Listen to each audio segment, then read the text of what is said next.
¿cuál es el panorama para ti, pues en este momento final de sexenio de los Afores? Mira, más que ver hacia atrás, nosotros estamos viendo hacia adelante. La verdad es que se presenta una oportunidad muy interesante para revisar cuáles son los principales retos que enfrenta el sistema de pensiones y plantear alternativas hacia adelante. Esta convención lo que busca es justamente discutir, dialogar, analizar los principales retos desde tres criterios fundamentales. Uno es cobertura. Para que un sistema de pensiones realmente cumpla su función, tiene que cubrir a toda la población. El segundo es su viabilidad, es decir, estar en condiciones de enfrentar con recursos al momento en el que el trabajador los requiere. Y finalmente, suficiencia. Necesitamos una buena pensión, una pensión que garantice un nivel de vida digno para los adultos mayores. Entonces, desde estas tres perspectivas tenemos que revisar los temas que están, pues digamos, pendientes de resolver. Sin duda el mercado laboral, el mercado financiero, la demografía van cambiando y van surgiendo nuevos retos. Por lo mismo el sistema de pensiones se tiene que ir adaptando a las condiciones y adaptándose con una perspectiva de décadas hacia adelante, porque aquí no hay vuelta para atrás. Si no ahorré lo suficiente, si no me afilié a tiempo al instituto, pues después de los 65 años es muy difícil ir para atrás en el reloj y rehacer tu historia económica. Pues sí, más o menos es que un 30% en este momento, 30% de su ingreso, lo que podrían esperar los primeros que se pensionen por este sistema. Sí, en México yo creo que no debemos hablar de promedios. El promedio es 30%, pero la verdad es que para un trabajador de menos ingresos, llevado al extremo, un trabajador que hubiese tenido una carrera salarial con solo un salario mínimo, tendría una tasa de reemplazo de más del 100%, porque la pensión garantizada es 120% del salario mínimo. Claro. Pero el tema es, primero, no todos van a tener el derecho a la pensión, porque no todos van a alcanzar 25 años de cotización. A estos trabajadores se les devolverá en un solo desembolso todo el ahorro, y eso, si bien es cierto que es la propiedad del trabajador, no cumple el propósito de dar un flujo de ingreso a lo largo ya de la etapa de retiro. Eso es lo que da seguridad, no un solo desembolso que lo puedes gastar rápidamente, y desafortunadamente en este país tenemos los trabajadores tantas necesidades que seguramente lo vas a gastar muy rápido. Ese es el valor de la seguridad social, que alguien, el Estado, tutele tu interés y te ayude justamente a planear. Entonces, lo que necesitamos como país es que estos recursos se vayan desembolsando gradualmente, sea mucho, sea poco, sea cercano a lo que esperabas o no. Lo importante es que tú tengas verdaderamente un flujo que te dé cierta seguridad en tus ingresos en esta etapa donde ya es muy difícil que tú individualmente generes ingresos, pues porque ya estás viejo, porque ya tu físico no te permite hacer un trabajo material, o tu intelecto se cansa como para hacer un trabajo pues más conceptual, más de oficina. Entonces sí, realmente estamos en una coyuntura importante, y creo que el nuevo gobierno pues nos brinda una oportunidad de repensar nuestro sistema de pensiones, aprovechar todo lo que ya hemos hecho bien, ¿no? Y aquellos nuevos retos, pues sí, hacer las reformas que se requieran, y entre más pronto, pues mucho mejor. Carlos, y uno de los cambios demográficos que estamos viendo es que el promedio de vida va aumentando y las necesidades se dan en función de salud, por lo menos en enfermedades crónico-degenerativas que son caras en cuanto a su tratamiento. ¿Cómo se ve desde la Amafore la posibilidad de elevar la edad de retiro? Veía que ya se hizo en Rusia. Vladimir Putin tiene tanto bono democrático, digamos, tanto capital político, que lo ha logrado. Pero es un tema, ¿no? Porque finalmente llegamos en mejores condiciones también, eso es cierto, o con enfermedades crónico-degenerativas, pero todavía con capacidades productivas. ¿Cómo se ve y dónde debería estar ese límite, digamos, en aumentar la edad de retiro? Sí, mira, la tendencia que observamos en prácticamente todo el mundo es fijar la edad de retiro en función de la expectativa de vida, como tú dices. Y en ese sentido, pues México no lo ha cambiado, a pesar de que la expectativa de vida ha aumentado. Yo te diría que hay dos temas. Uno es, desde luego, el legal o regulatorio, donde sin duda conviene elevar la edad de retiro gradualmente siempre, pero la otra es el mercado laboral. Aquí en México los adultos mayores se enfrentan problemas para conseguir trabajo. Claro. Entonces, decirle que te extiendo la edad de retiro, pero no te doy la oportunidad de seguir trabajando, la verdad es que se vuelve complicado. Eso uno. Y el otro es que tristemente la expectativa de vida depende, entre otras cosas, también de tu nivel de ingreso. Entonces, extender la esperanza de vida sin más, pues resulta una medida menos favorable para los trabajadores de menores ingresos. Entonces, esos son de los temas muy complejos que requieren un análisis más cuidadoso, pero creo que sin duda la tendencia, y creo que nosotros debemos sumarnos a esa tendencia, es extender la edad mínima de retiro. ¿A cuánto?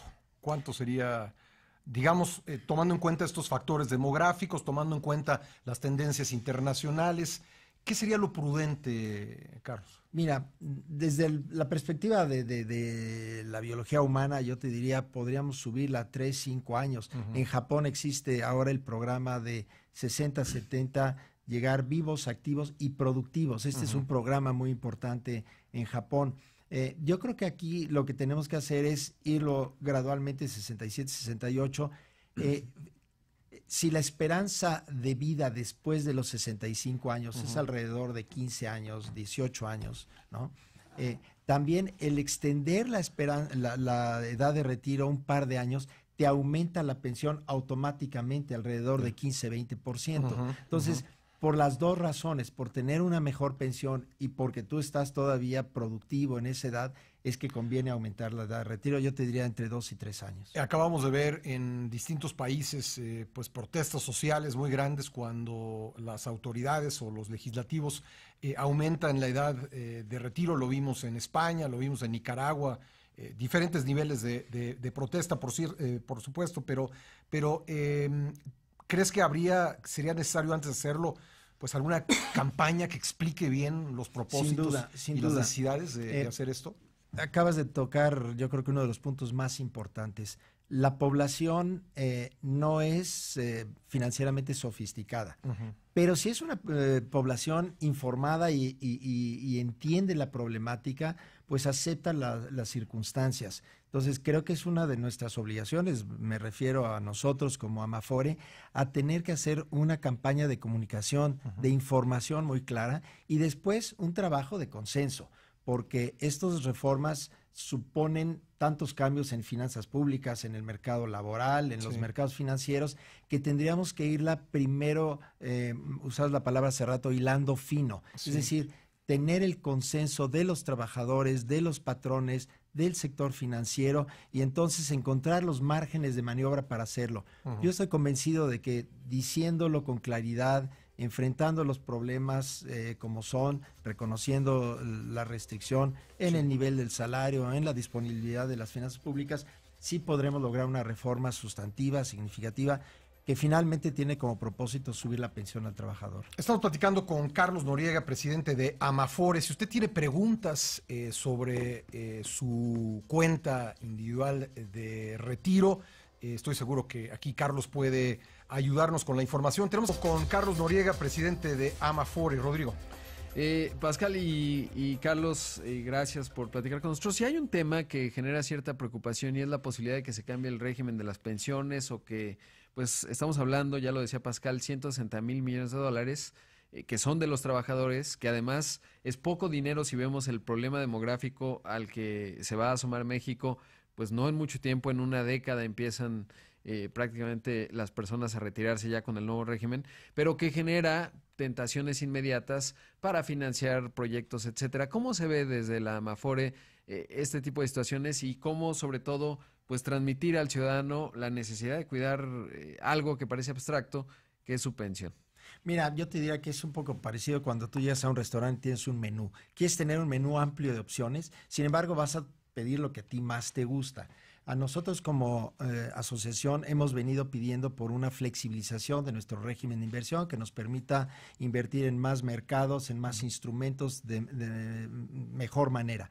Pero al mismo tiempo, las Afores, dado que administran un ahorro de muy largo plazo, son, yo te diría, el vehículo natural para invertir en proyectos de larga maduración, tipo infraestructura, carreteras, presas, vivienda. Entonces, aquí yo creo que hay un encuentro muy natural. En la medida en que el nuevo gobierno, que ha anunciado un programa de infraestructura fuerte, pueda constituir proyectos ejecutivos que demuestren su rentabilidad, nosotros como Afores, que tenemos la responsabilidad de cuidar el patrimonio del trabajador, estaremos naturalmente invirtiendo allá. Entonces creo que sí hay una oportunidad muy buena de que con un diálogo previo podamos identificar proyectos rentables, proyectos que si tienen una rentabilidad social superior a la económica, probablemente el gobierno pueda dar esa diferencia, ¿no? Apoyar con recursos fiscales, lo que permita que después el proyecto sea operado, administrado y probablemente incluso adquirido por parte del sector privado. Cada vez tenemos mejores instrumentos, los CECADES, las fibras, los SERPIs, que te permiten como Afore invertir en estos proyectos. Son proyectos de riesgo, pero ciertamente en la medida en que tú tienes varios proyectos empaquetados en uno solo, pues alguno seguramente va a fallar y alguno o algunos seguramente van a tener éxito, de manera que es, yo te diría, la manera natural. Nosotros vemos con interés, ojalá y se desarrolle rápidamente el Plan Nacional de Infraestructura y entonces sí encontremos esos proyectos más rentables económicamente y que también cumplan con el objetivo social. En ese sentido, Arthur nos pregunta, ¿qué porcentaje de nuestras Afores se ha invertido en el proyecto del nuevo aeropuerto de la Ciudad de México y qué pasa si este se cancela? Sí, el régimen de inversión al que están sujetas las Afores te impide concentrar la inversión en ningún proyecto. Este proyecto del aeropuerto, primero, no son todas las Afores, y las Afores que han invertido ahí han invertido probablemente menos del 1%. Y además, esa inversión que hicieron tampoco está al aire. Existen garantías, algunas garantías por flujo, algunas garantías por activos fijos, de manera que aún en el escenario más extremo de que ese aeropuerto no se lleve a cabo, creo que el patrimonio de los trabajadores está bien invertido, está bien administrado y mira, la verdad es que ha sido más complejo operar en épocas de volatilidad, de tipo de cambio. 2008 es un ejemplo muy claro y después de que pasa la volatilidad, el rendimiento se recupera. Para un trabajador promedio, la mejor inversión sin duda ha sido su Afore, 5% por arriba de la inflación en promedio durante 20 años.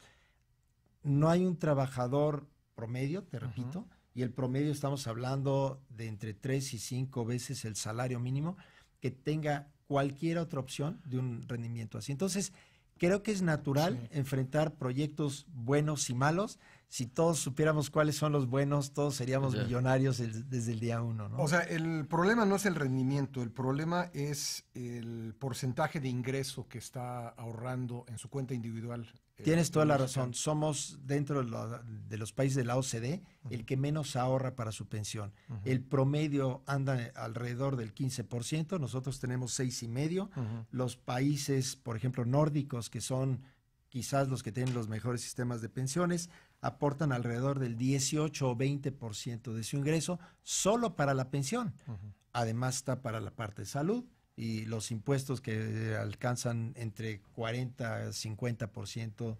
De manera que sí hay una falta de ahorro, pero como te decía, creo que este es un esfuerzo muy delicado porque los trabajadores aducen con mucha razón, mi sueldo es bajo. Las empresas aducen también con mucha razón, si subo mis costos laborales pierdo competitividad y en un mundo globalizado eso significa la muerte económica y el gobierno tampoco tiene recursos. Entonces sí tenemos que buscar un equilibrio entre expectativas y responsabilidad para empujar este mayor ahorro. Podría ser gradual, ¿no? Además. Tiene que ser. No hay una manera no se puede pasar de 6.5% a 15%, pero tal vez un punto cada año. Un punto cada año, por una parte, y el otro línea que nosotros hemos seguido es el del ahorro voluntario. Sí. Tú como trabajador siempre puedes ahorrar un poco más y hay muchas empresas que además hacen un par y paso. Tú ahorras y yo te aporto un poquito más, ¿no? A veces lo hacen a través de los planes privados de pensiones, pero estamos buscando que cada vez más sea invertido en tu cuenta individual en la Afore. En el momento en que el patrón lo pone, es propiedad tuya, pero lo vas a recuperar al momento de tu retiro. Entonces realmente es una prestación muy valiosa y si además logramos que esto tenga un incentivo fiscal, pues otra vez el tripartismo Estado, patrón y trabajador estaríamos buscando una mejor pensión. Recientemente la CONSAR con Carlos Ramírez hacía una propuesta de tener un sistema mixto, estilo Chile, porque ya ahí vienen las pensiones universales, en donde no están las AFORES, esas las pondría el gobierno, ya aumentó de 65 a 68, ahí sí. ¿Cómo se ve esto desde las AFORES? Es decir, que pudiese haber algún esquema, porque claramente tenemos un problema doblemente importante, dado que pues el 57% de los trabajadores no están registrados ante el IMSS, es decir, no tienen derechos, no tienen una seguridad social. Sí, mira, un sistema de pensiones completo debe tener 3 tipos de pensiones. La pensión que le llamamos no contributiva, y es el nombre técnico, pero el nombre conocido es la pensión universal, la pensión solidaria, la pensión gubernamental. Esa, en el caso de México, pues tiene como objetivo el evitar la indigencia en la edad ya de retiro. El segundo, que es el componente que debiera ser más fuerte, es el asociado al empleo o pensión ocupacional, que es el típico SAR, ¿no?, que tenemos ahorita. Y el tercer esquema es la pensión con el ahorro voluntario.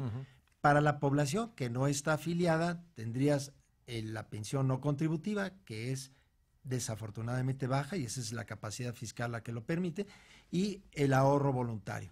Pero sí, uno de los retos, y esto es lo que estaremos buscando en esta convención, es, dado la informalidad por un lado, y por otro lado, el que los jóvenes, los millennials, tienden a trabajar de manera independiente, ser realmente autoempleados, trabajar desde su casa, cómo esta gente que no es informal, porque sí paga impuestos, pero que no contribuye a la seguridad social, podamos captarlos, podamos llevarlos a ir generando este ahorro de largo plazo, de manera que aprovechando su productividad, su ingenio, la nueva tecnología, no pierda la oportunidad de ir ahorrando para su retiro. Claro.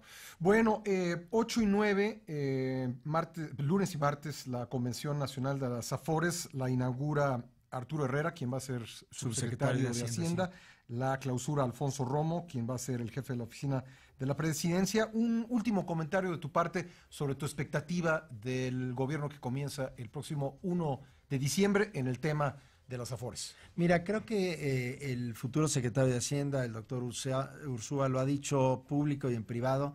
Esta es una preocupación muy importante para el futuro presidente, y eso es lo que nos da cierta... pues no sé, nos anima, nos da optimismo saber que el futuro presidente tiene el tema de pensiones como una de sus prioridades. Él ha hablado de hacerlo no de inmediato, precisamente para buscar estos consensos, estudiar opciones, y ahí estaremos nosotros como asociación presentes en ese diálogo, ofreciendo opciones, soluciones. Ojalá tengamos pronto este plan. Carlos, muchas gracias. Gracias a ustedes. Gracias, Rodrigo. Gracias, Pascal. Carlos Noriega es presidente de AMAFORE. Vamos